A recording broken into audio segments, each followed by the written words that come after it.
What fast-paced developments today in the subcontinent. At least Sheikh Hasina got to set the terms of her departure from office. The military got her to sign on her own resignation, rustled up a plane and flew her out to Delhi. Sari and smile, we're told, all in place. She's landed just a few moments ago at Delhi's Hindon Airport, just outside of Delhi. Her own father, Sheikh Mujibur Rahman, wasn't half as lucky, even though he stood accused of almost the same sins. On August 15, the day India marks its independence, Bangladesh mourns its founder's assassination. The crime of unimaginable thanklessness sent ripples across the subcontinent in 75. And I'm talking about 1975. Today, 50 years later, almost to the date, Rahman's daughter has been ousted from power by the very same troika that did her father in. Viewers, what we can tell you, of course, is a little bit of the background. She resigned, Sheikh Hasina did, amid raging protests over a 30% job quota for families of just freedom fighters. Many people saw this as a deliberate move to provoke those who ended up on the Pakistani side of the fence in 1971-72, viewers. They said that we are equally patriotic, but we were working under compulsion. The Bangladesh High Court reinstated the quota in June after pleas from 1971 veterans. The Supreme Court then scaled back the quota to 5%. But this move failed to douse the ardor of the protesters and diffuse these fiery outbursts. 300 were killed in violent crackdown on protesters, followed by internet blackout. This happened over the last few days, and the protest led to the shutdown of transport networks and 3,500 factories. Protesters demanded the resignation of Sheikh Hasina. Army chief then met other political parties who were, of course, in the opposition, some of them, viewers, Islamic parties. The army chief then announced an interim government after meeting with other political outfits. Sheikh Hasina is in India, and sources say she is likely to head to London very soon. She may not be given more than transit in India. Indeed, like it did in 1975, the Bangladesh army will inevitably work behind the scenes to get the Jamaat-e-Islami, among other Islamist parties, and the Bangladesh Nationalist Party, the BNP, which is the principal opposition, to work out an agreement between themselves to stake claim to power. When, not if, this happens, New Delhi will have a lot to be worried about. The ousted Awami League party chief and Prime Minister Sheikh Hasina was a temperamental Democrat, but at least she wasn't a flaming religious incendiary. Hasina did very well to keep Sharia law proponents and Islamist obscurantists in check. Towards this end, she deployed several stratagems, and they mostly worked. Women were free. Religious minorities, almost always in danger, had at least a sympathetic ear in the administration. But most of all, India, with a vast Hindu population, could breathe easier on its eastern border. Now forget it. Bangladesh is destined to return to a state of affairs last observed during the 2001-2006 rule of the coalition government of the Bangladesh Nationalist Party and the Jamaat-e-Islami. Incidentally, both these entities have been deemed by certain US courts as, quote, Tier 3 terrorist organizations, unquote. The characterization was prompted by the then Bangladesh state's acquisition of a distinct Islamist halo.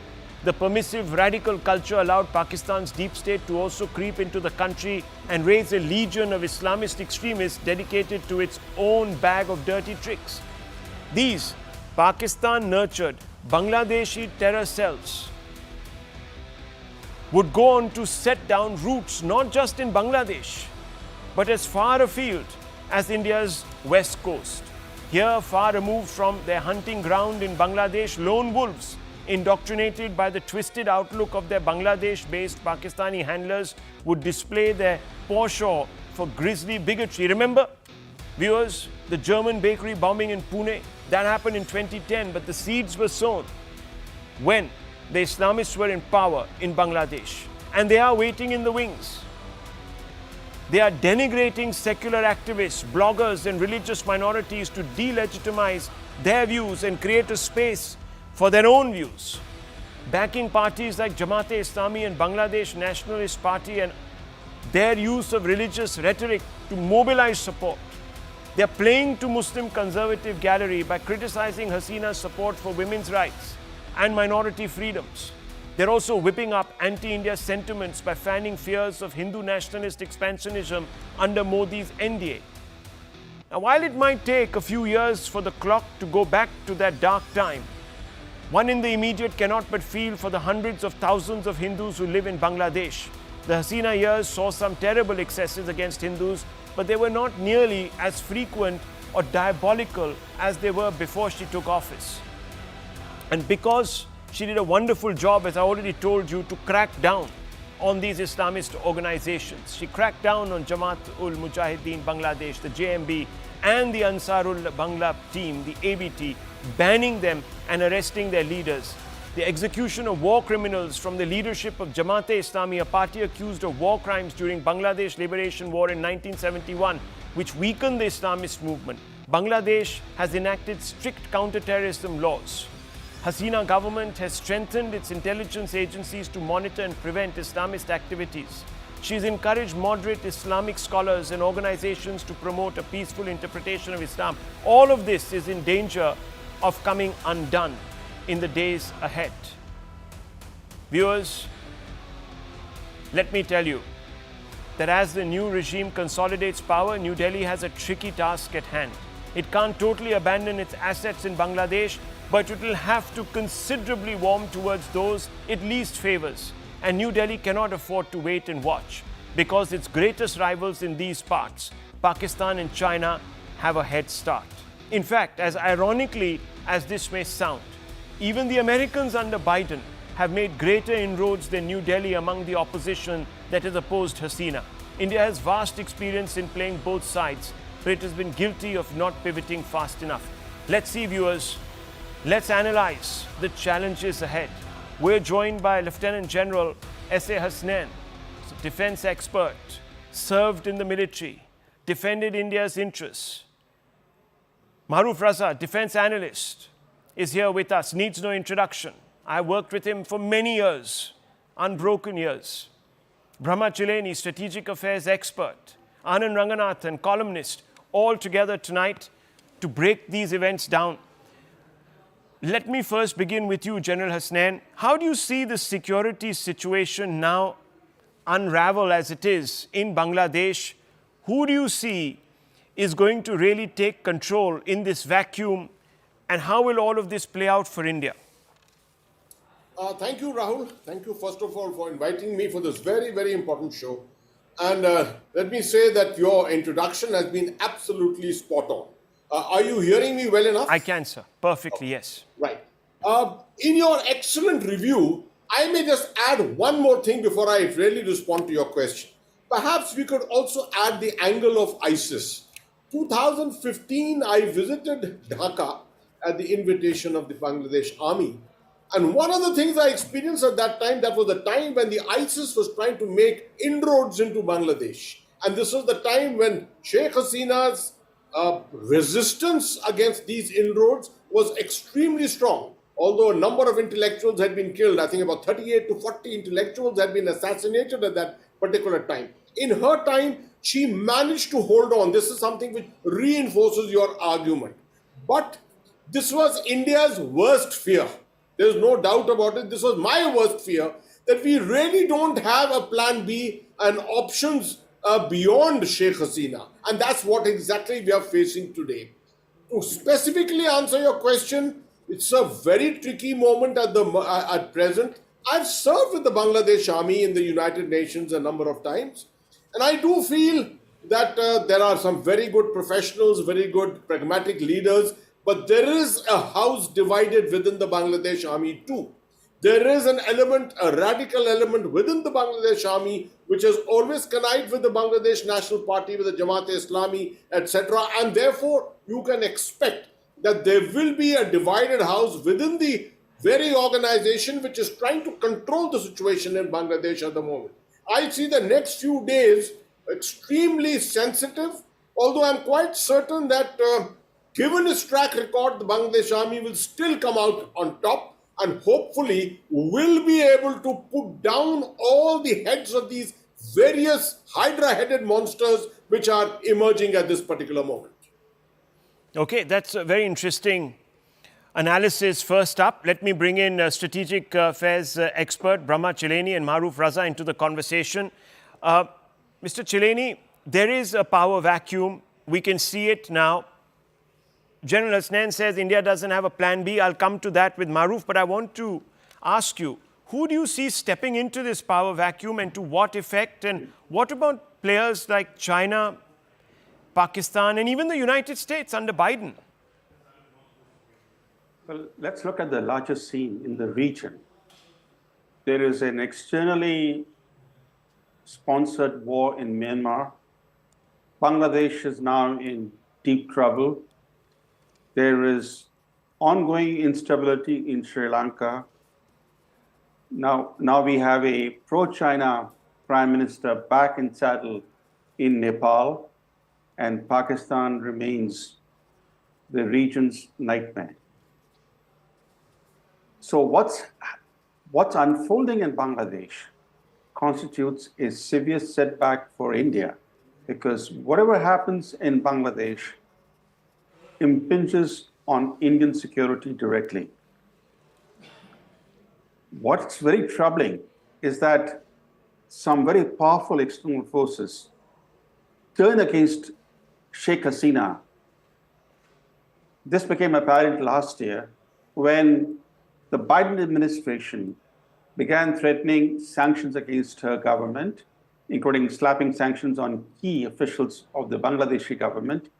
And that led Hasina to publicly argue that the US is pursuing a strategy of regime change in her country.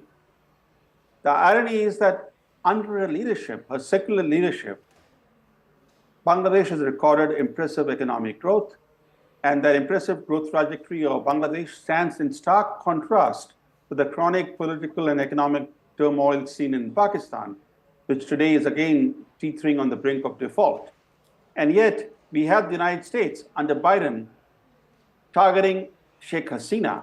Then more recently, we have seen China being angered by Sheikh Hasina's decision to award the multi-billion-dollar Teesta River project to India. China thought that that project will be awarded to it because it had formally put in the proposal, it had offered attractive terms, but right. Diplomatic persuasion by India made Sheikh Hasina change her mind.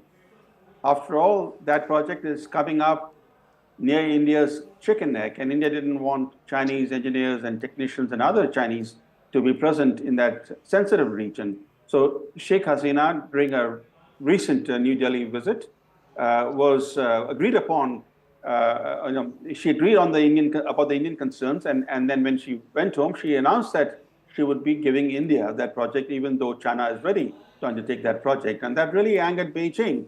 So there were these powerful external forces that wanted her out, and certainly the domestic Islamist elements had been gearing up for an opportunity to take up arms against her government, and this student-led anger over the quota system became the trigger to unite the various disgruntled elements in Bangladesh. And what a dramatic 48 hours we have seen in Bangladesh. In 48 hours, what a government that looked stable, a government that would stay on for several more years. That government is gone. It crumbled like a house of cards.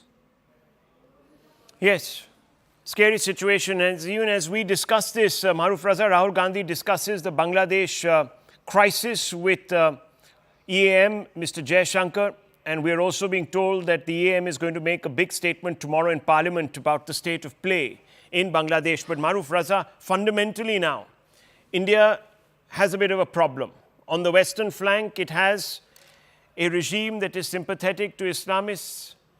And now on the east, you have a situation where Islamists are eyeing an opportunity. This sort of opens two fronts with porous borders, at least on the one side, complicates the situation. Yes, Rahul, good to be on the show once again with you. And the important thing to understand is we have to adopt a more aggressive and a different turn of approach to our dealing with countries like Bangladesh in our neighborhood. I've always complained that we spend too much of our energy trying to kowtow to the Americans and play to the Western tunes. But what we need to do is we need to put our energies together to have our neighborhood totally engaged with us.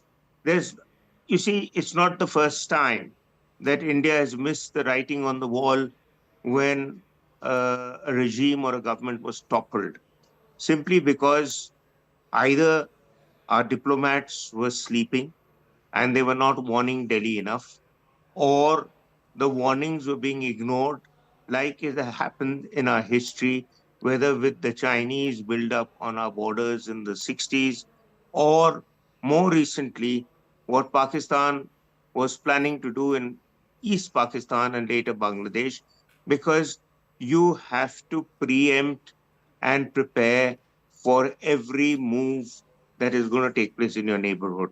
A stable neighborhood is essential for India to be able to make its position known. The second and most important thing is, we should not forget the fact that Bangladesh has a sort of world record of having military takeovers and coups, some 225 upwards, and another equal number were failed coups. But Bangladesh has had the military marching in, as S.C. Finer called them, men on horseback. And finally, China's role should be looked at very seriously, because more than 80% of the military equipment to the Bangladesh army comes from China. We are in the neighborhood. We're keen to sell weapon systems, but China has manipulated and managed to control the entire market that Bangladesh offers. Why is it so? Because you see, military arms sales is a good way of having leverage over a country that you sell weapons to, like America and Russia have with India, and others can have with Bangladesh, including India. The fourth and most important thing is that in Bangladesh, there is the debate between the moderates and the hardliners. The moderates are essentially led by Sheikh Hasina and her gang. And the hardliners have tried to topple her, not now. At least I have known it for the last 10 years or so. They always pop up like jacks in the box, and they want to have a say in Bangladesh's politics. Now, Bangladesh is a country that really was being seen as a success story in the third world. And Bangladesh was very keen on... I think we've lost Maruf Raza there as he was making an important point. But let me open this up, because we have to also get back to our experts and ask them about how India is going to respond. Dr. Ranganathan, very quickly, there is this worry now, and it's an incipient worry, that a large number of minorities in Bangladesh, specifically Hindu minorities, might find themselves in great peril going forward. Absolutely. Good evening, Rahul. On this very troubling day with troubling news, and I'm glad we're having this discussion. There's so much to learn for a layman like me amidst a panelist of experts. But I just like to say a couple of things. Number one, as has already been discussed, I think the situation is fast deteriorating, but that was to be expected, because Bangladesh and Pakistan, and indeed a lot of our neighbors, have always played this hide and seek game with totalitarian regimes. Marufji himself just now mentioned about the number of coups that have taken place in Bangladesh, upwards of hundreds. I think 200 is the figure that he mentioned.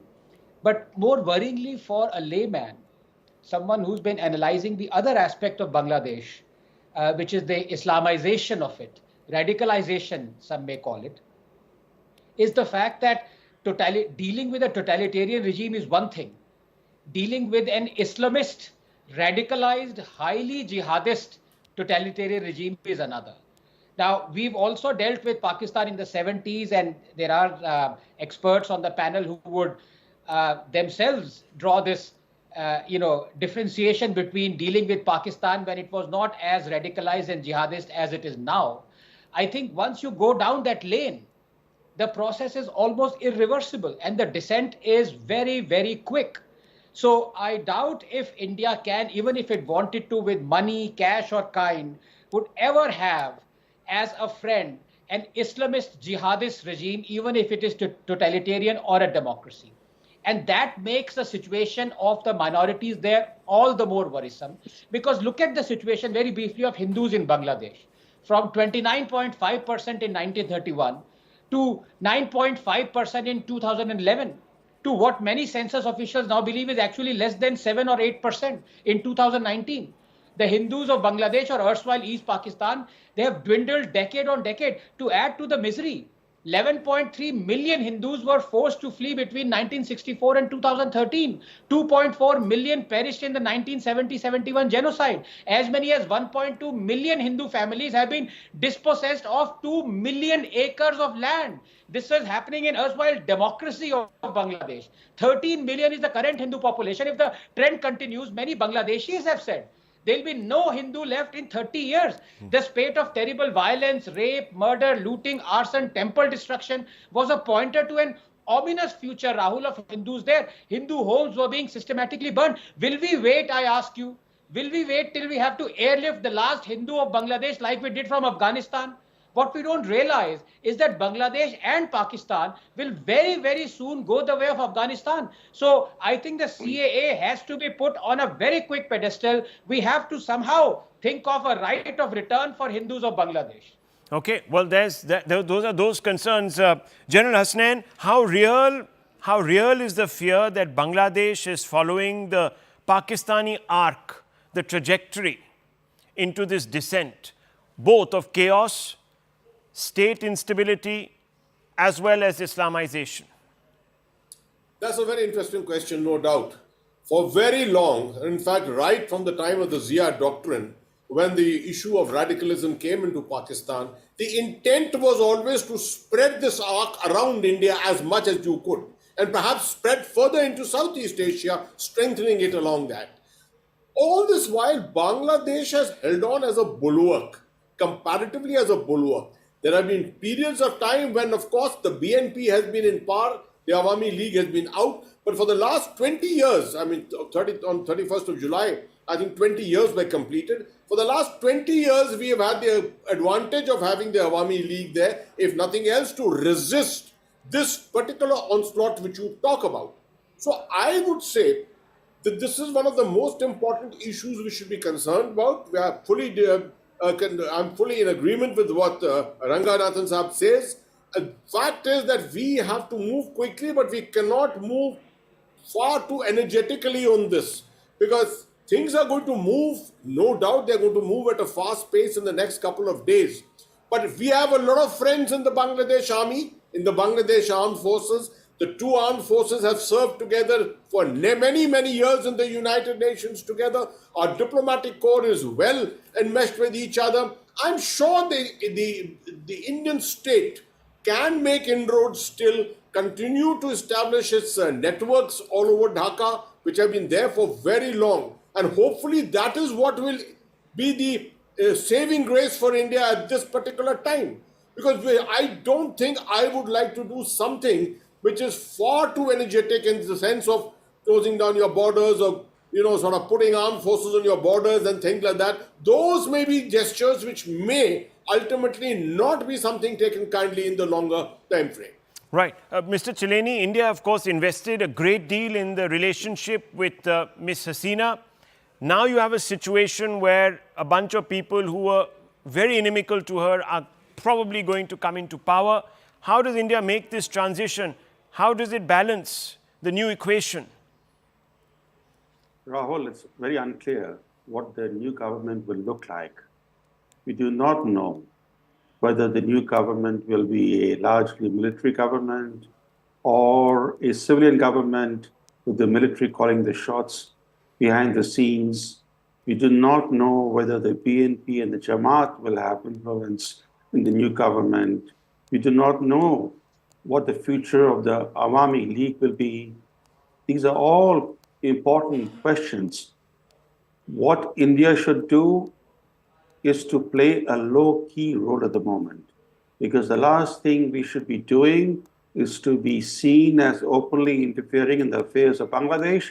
That will create a severe backlash against India and endanger our citizens, endanger our diplomatic missions in Bangladesh, and it will unravel the great work that was done between India and Bangladesh during Sheikh Hasina's 15-year-long tenure. We gained transit rights to Bangladesh. We collaborated on many things. We are sharing intelligence. All those things will unravel if we are seen as being tied to one party or to one ousted leader. Therefore, it's in India's interest that Sheikh Hasina not reside in India, but that she go on to another country. If it's the UK that's willing to have her, fine, or any other country. But India should not be associated with Sheikh Hasina at this moment, and nor with the Awami League. We have seen how these lumpen elements in Dhaka today vandalized the statue of the founder of Bangladesh. How painful that would be, not just to Indians, to many Bangladeshis. The events that have unfolded in Bangladesh are traumatic for many Bangladeshis, and India has to play a very cautious, careful role, because Bangladesh is a country whose developments directly impinge on India, and India has a major stake in Bangladesh's stability and continued economic prosperity, because if things go from bad to worse in Bangladesh, India will face a flood of more Bangladeshi refugees. We're already home to millions of illegally settled Bangladeshis. The last thing we want is millions more coming into India from Bangladesh. That's a good point. Maruf Raza, the Indian response, how would you articulate it? I think Mr. Brahmachalani has made a very good point in the end, that let us not get overwhelmed by a sense of hospitality for those who take shelter in India, because we've seen the cost of that, and that led India and Mrs. Gandhi in particular to look for war as an option to send them back. So the second thing is that, India, Mr. Ranganathan was bringing the point out about how the Hindu population has dwindled. At the time of the end of the 71 war, if you read some of the biographies like that of General Jacob, they warned the Indian diplomats and civil servants that build in clauses in your arrangements with Bangladesh where the minority rights will be protected. And the reply he got and was dismissed by saying, "Oh, General, you've done your bit and you guys have won a military victory. Now let us handle the rest of the geopolitical and diplomatic issues with Bangladesh, because we know what we are doing." Did you? If you knew what you were doing, why were you floundering for responses even now and looking for friends in Dhaka and then in the neighborhood? If you had a real solid base there, today you would have been alert to the situation much earlier than the riots breaking out on the streets. The third point we must understand is that by accommodating minority populations from Bangladesh or Pakistan, the CAA argument is one argument. But the second argument is counter that, is that you do not accommodate populations from unsettled societies because you open the door open. You keep the door open then for a lot of people who can claim to be political refugees. And you have a problem. Can we take in another 5 million or 10 million? I mean, do we have the capacity? Do we have the funds? Do we have the resources? Do we have a plan or an infrastructure map? Final point, Rahul, and I'd like you, somebody of your stature, to ponder over it, that we need a plan. And what is that plan? That plan has to be put together by people who understand Bangladesh, not just diplomats who are serving there right now, because they are going to be looking for the fastest posting they can get and move to another country which is more stable. Whereas if you have people with experience in Bangladesh, like Sheikh Hasina is one, there are many others who understand Bangladesh. If they are roped into your counter force to the issues in Bangladesh, to give advice to the government, that listen, let us provide a stable hand to ensure that Bangladesh doesn't go off on the rails. And that is when India's role will come in. Otherwise, you'll have the perpetual, devils, that is the United States and others, coming in to give their advice. Their advice hasn't worked anywhere in our neighborhood and is not going to work. Well, very interesting perspectives, viewers, from very experienced minds. Dr. Ranganathan, yes, very quickly, I also want to go across to Mr. Harsh Shringla, who's going to be joining us. He's a former Foreign Secretary, and he's somebody who, as Maruf Raza says, has experience actually in Bangladesh. So maybe let's talk a little bit about the conversation with him too. But Dr. Ranganathan, yes, make your point. No, I just wanted to make a very brief point, again, as a layman, and this is where I might expose my ignorance because I'm sitting amongst experts. I think the point that Brahmaji made was the most pertinent one. And here, if I may be at variance with him, because yes, the question is absolutely the most vital one. What do we do with the Sheikh Hasina question? And what he has suggested is that India must not be a refuge for her. I would like to ask, well, we did soil our relations once with China when we gave refuge to the Dalai Lama. Should we then do realpolitik or should we do the right thing? I think that's the question. I think India should come, as a layman, of course, India must come across as a time-tested friend because Sheikh Hasina was our friend. We must help her. Okay, that is what my Mr. Chilani, would you like to respond to that? What would be the downside if we were to continue romanticize that relationship and say, look, we are choosing our friends wisely and perhaps in the process also our enemies. But how do we do this? Well, please don't get me wrong. Yeah. I want India to provide refuge to Sheikh Hasina until she's safe and secure in a third country. She can stay in India as long as she wishes, but her ultimate destination should be another country because we should not be associated with her because that will trigger anti-India sentiment and even anti-India attacks. Our diplomatic mission in Dhaka can be attacked. At the moment, we are not sure about the safety of our own diplomats in Dhaka. We are at a very tenuous point. We don't know whom to call for protection. So today we are in a very difficult situation where there are many Indians, including students in Dhaka and other places in Bangladesh. That point needs to be, yes, that point needs to be amplified. It's well made. Wait and watch.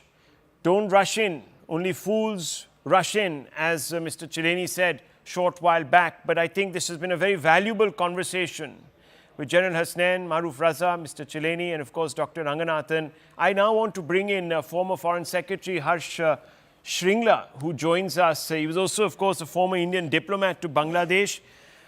Mr. Shringla, Your Excellency, thank you very much for speaking to me. I want to ask you first, what led to this sudden political coup? I mean, I'm hesitating to call it a military coup only because there was sort of facilitation. But what led to it? What was the trigger? Who was behind it? Well, I mean, obviously, we have been, observing the situation over the last couple of weeks. And I think it obviously took on more I would say, alarmist sort of for the last few days. Yeah. And this morning we saw a lot of people out on the streets. And I think, the, let's say, pressure of, the entire protests and demonstrations led to Sheikh Hasina leaving the country, and the military under the Chief of Army Staff taking over and announcing the setting up of an interim administration. We can see that the situation on the ground is still not fully under control. Naturally. This is something that we have to wait. But Mr. Shringla, let me ask you, what is the assessment in security circles and diplomatic circles? Who's really behind this? There obviously have been a large number of protests triggered by a particular decision, but many people say that momentum has been given oxygen by certain players. No, from a security perspective, I think, it is obviously important for us that, there is peace and stability in our close neighbor, Bangladesh, that the situation settles down, that the law and order situation is brought under control, that the protesters, having attained their, objectives, now should go back home, and that there should be an interim, as is announced, an interim administration that should provide, the governance that would create the conditions for the restoration of a democracy in a viable manner. Right. Let me ask you, because many experts are putting it down to Jamaat-e-Islami radicals who have made it untenable for Sheikh Hasina to continue. I mean, look at those pictures on our screens, viewers. Those are from the National Assembly of Bangladesh. There's complete chaos that has gripped Dhaka. There's no sanctity left, or even the institutions. So, Mr. Shringla, could it have been the Jamaat-e-Islami, these radical Islamist elements? Yeah, we've seen the very active involvement of certain radical Islamic groups like the Jamaat-e-Islami and their student or youth wing, the Jamaat Shibir. This, as we would know, a group is a group that supported Pakistan in 1971, has continued to have close links with that country and espouses a sort of a radical form of Islamic governance that is inimical and antithetical to democracy. So the involvement of the radical groups in creating and fomenting disturbances, violence, and I would say, resulting in the loss of quite a few lives is something that I think has to be examined carefully, and any review of the situation has to take that into account also. That what is a genuine movement by students, something that was but fundamentally, in many senses a legitimate protest. But fundamentally, the actors remain pretty much the same as they were in 1975. I mean, the coincidences are striking. In 2001, 2006, between that period of 5 years, we saw the Jamaat-e-Islami as well as the BNP, the Bangladesh Nationalist Party, coming together. Again, the army is supposedly trying to sort of get these two entities together. And that replay must concern India, because that was not a good period for us. Yeah, well, I don't think we can say that the situation now would immediately fall into the hands of Islamists or governments, or opposition groups that could be inimical to our interests. Right. I think the situation is very fluid. The military should usher in an interim administration which should be largely apolitical and which should have the task of creating, as I said, an environment which is conducive to the restoration of democracy. The opposition groups obviously will try and find a way through some of these, different channels that are already sort of agitating and trying to get a share of that power structure. But we have to see how that works. Very quickly, Sheikh Hasina is, of course, here in India. We have the NSA who's gone out, in fact, to receive her, and obviously there are confabulations going on. The EAM has briefed the Prime Minister. He's also briefed the LOP. There's going to be a big statement tomorrow. Sheikh Hasina hopes to get secure, safe passage. How can India balance the Sheikh Hasina question with the new realities, Mr. Shringla? Look, I mean, we have certainly seen a vast amount of progress in India-Bangladesh relations over the last 10 to 15 years. And Sheikh Hasina has been, very responsive to India's concerns, especially when it came to security, ensured that, Indian insurgent groups operating out of Bangladesh were expelled, that there was no terrorist activity that went out of Bangladesh, that our northeast was not stabilized. In return, India contributed significantly to Bangladesh's development. And I think we saw some enormous progress in terms of connectivity, in terms of trade, in terms of investments and people-to-people contacts in the last 10 to 15 years. Today, the situation is such that I think, there is a strong relationship between governments of the day, but there is also a strong people-to-people connect. India and Bangladesh have a connect which goes far beyond governments, which is linked to language, culture, ethnicities, and I think there are very, very deep links there, and I think those links are important. I mean, Bangladesh will be a friend, and we need to engage whichever governments or dispensations are in power at any given time, so that we can continue to work with them. Well, disturbing pictures coming through from Bangladesh. Those are pictures from Sheikh Hasina's residence, completely overrun by the protesters. Complete free-for-all in Dhaka, viewers. That situation resolving into one of absolute state collapse. We'll just have to see how things pan out. Thank you very much, Mr. Shringla and the other guests.